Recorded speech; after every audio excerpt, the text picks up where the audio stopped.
How to enable AHCI after installing Windows 10.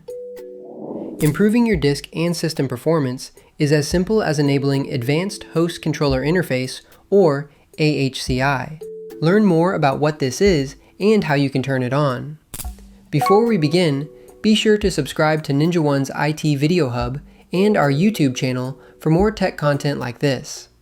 What is AHCI and why should you enable it in Windows 10? AHCI is a technical standard that allows serial ATA or SATA storage devices and a computer's operating system to communicate quickly and efficiently. It acts as a smart digital assistant that helps you organize your data faster, swap hard drives without shutting down, and make SSDs run more efficiently.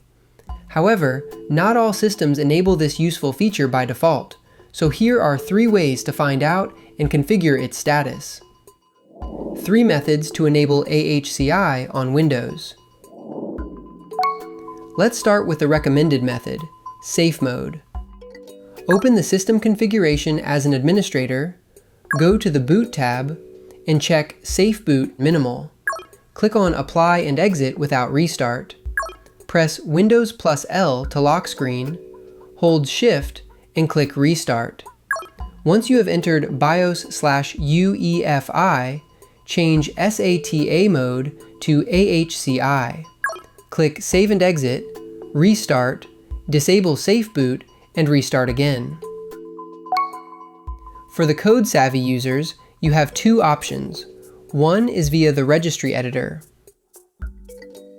Run regedit and modify the following registry keys as shown on screen.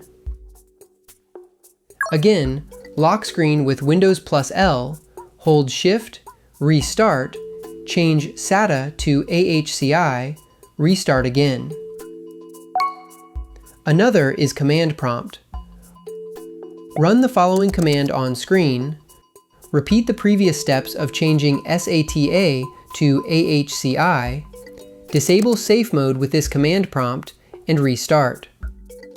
Whichever method you choose will ensure a smoother and easier management of your physical drives. For more information, check out our official blog post on how to enable AHCI after installing Windows 10, linked in the description below.